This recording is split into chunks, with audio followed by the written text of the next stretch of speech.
ضروری ہے، لیکن تقدیر کیا ہے اس کو دراصل سمجھنا ضروری ہے. دیکھیے تقدیر کا جو تعلق ہے وہ اللہ تعالیٰ کے علم سے ہے. کوئی ایسا نہیں ہے کہ اللہ نے کہیں بیٹھ کر کوئی ڈرائنگ بنائی ہے، کوئی مطلب سافٹ ویئر ڈیولپ کیا ہے، بہت چیز اسی کے اعتبار سے چلے گی. اللہ تعالیٰ کا علم ہے، لیکن علم میں اور تقدیر میں فرق ہے. وہ فرق یہ ہے کہ علم جو ہے وہ عام ہوتا ہے اور تقدیر بہت خاص ہوتی ہے، اسپیسیفک. مثلا اللہ کے علم میں جو یہ ہے کہ فلاں فلاں فلاں فلاں ایونٹس ہوں گے، تو یہ سارے کے سارے اللہ کے علم بھی ہیں، اس کو تقدیر کہا جاتا ہے. اور جو ایونٹ ہو سکتا تھا مگر نہیں ہوگا، وہ اللہ کا علم تو ہے، تقدیر نہیں ہے. تقدیر جو ہے وہ علم جو ہے وہ براڈر ہے اور تقدیر خاص ہے، بالکل اسپیسیفک ہے. تو تقدیر کا تعلق یا اسکیم کا تعلق اللہ کے علم سے ہے. یہ آپ کے پہلے سوال کا جواب ہوا. تو ہر چیز جو ہو چکی ہے یا آئندہ ہوگی یا ابھی ہوئی ہے، پنکھا کوئی گر رہا ہے یا ہل رہا ہے، انسان کوئی کام کر رہا ہے، اچھا کر رہا ہے یا برا کر رہا ہے، وہ اللہ کے علم میں پہلے سے ہے اور اس کے خلاف انسان نہیں کر سکتا. اب آپ آگے بولیے. جی اور یہ آگے مولانا سوال یہ پیدا ہوتا ہے کہ اللہ تعالیٰ انسان کو فری ول دیتا ہے اور وہ تقدیر کے زمرے میں بھی آتا ہے، یہ بات بھی درست ہے. تو اللہ تعالیٰ یہ جو فری ول ہے یہ محدود ہے کہ لامحدود ہے؟ نہیں، فری ول محدود ہے یا لامحدود ہے، اس کا تعلق اس سے ہے کہ آپ اس کو اپلائی کہاں کر رہے ہیں. مثال کے طور پر میں اپنی زندگی میں کوئی کام کرنا چاہتا ہوں، اچھا یا برا، تو میں جو بھی کام کروں گا وہ اپنی فری ول سے کروں گا. ٹھیک ہے، گناہ بھی اپنی فری ول سے کروں گا اور نیک کام کروں گا تو بھی اپنی فری ول سے کروں گا. لیکن جہاں مجھے فری ول نہیں ہے وہ یہ کہ مجھے رزق کتنا ملنا ہے، اس میں مجھے فری ول نہیں ہے. موت کب آنی ہے، پیدا کب ہونا ہے، اس میں فری ول نہیں ہے.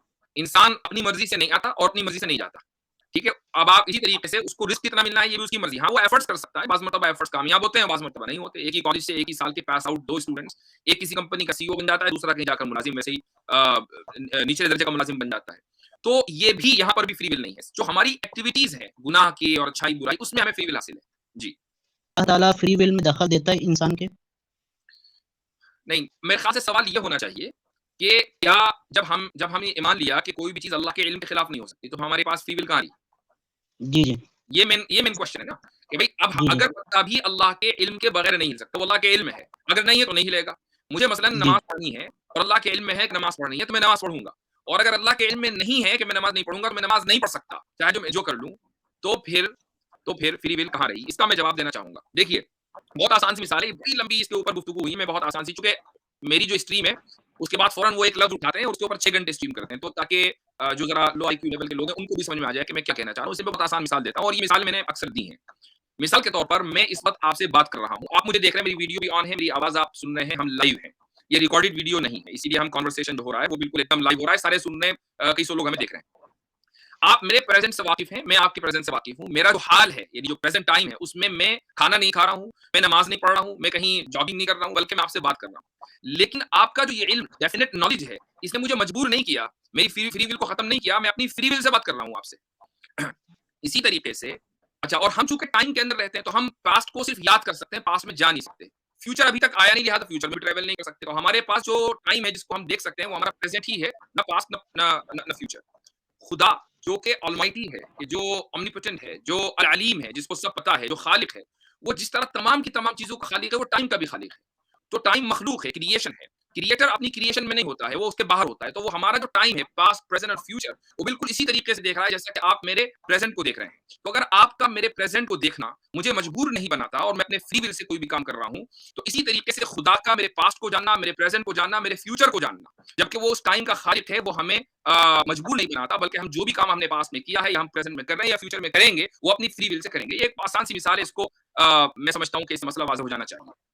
جی جی تو مولانا اسی جو آپ نے ابھی جو ڈیفینیشن بیان کی ہے تو اسی پہ میں سوال کروں گا انشاءاللہ 2-3، تو انشاءاللہ لوگوں کو بھی سمجھ میں آ جائے گا کہ جب حضرت آدم کو جنت سے نکالنا جو ہے وہ اللہ تعالیٰ کی تدبیر تھی، تو پھر شیطان کو کیوں دوش دیا جاتا ہے کہ اس نے وہ کیا، گمراہ کیا اور اس کو کیا؟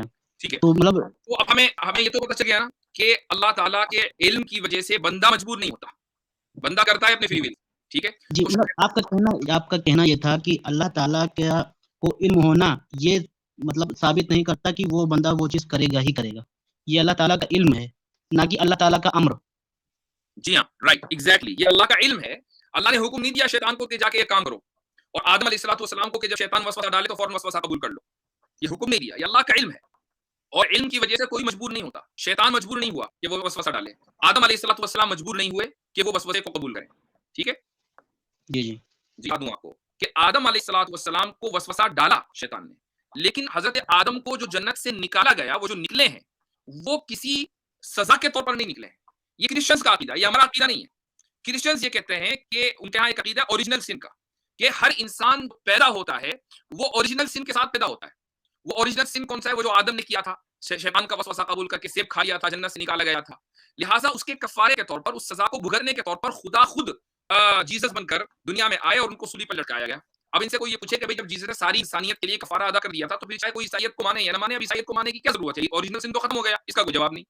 تو اینی ویز وہ ان کا عقیدہ ہے. ہمارا عقیدہ یہ نہیں ہے. مسلمانوں کے نزدیک حضرت آدم علیہ الصلوۃ والسلام کو سزا کے طور پر نہیں نکالا بلکہ رحمت کے طور پر نکالا ہے, چونکہ اللہ تعالیٰ پہلے ہی اعلان کر چکا تھا, جبکہ شیطان نے وسوسہ بھی نہیں ڈالا تھا, ابھی سجدے کا حکم بھی نہیں ہوا تھا. اللہ تعالیٰ نے سورہ بقرہ میں جو آیت ہے انی جاعل فی الارض خلیفہ, کہ میں زمین میں ایک خلیفہ بنانے والا ہوں, اپنا نمائندہ بھیجنے والا ہوں. تو اللہ کا نمائندہ کوئی چھوٹی موٹی بات تو ہے نہیں, تو یہ تو اللہ پہلے ہی اعلان کر چکا تھا. تو اللہ نے جو اعلان کیا تھا, جو اس کے علم میں تھا, وہ یہ تھا کہ آدم علیہ الصلوۃ والسلام کو شیطان وسوسہ ڈالے گا, آدم علیہ الصلوۃ والسلام سے یہ بھول چوک ہو جائے گی, اور اس کے بعد پھر ان کو جنت سے زمین کے اوپر بھیجا جائے گا. میں ایک چیز کا اور اضافہ کرنا چاہوں گا, وہ یہ کہ قرآن کریم میں مجھے معلوم ہے کہ میرے اس لفظ کو لے کر لوگ جو ہے ایک دم اسٹریم بنائیں گے, 6 گھنٹے کی سیدھے سورۃ طٰہٰ کے اوپر پہنچیں گے اور وہاں کا ترجمہ نکالیں گے.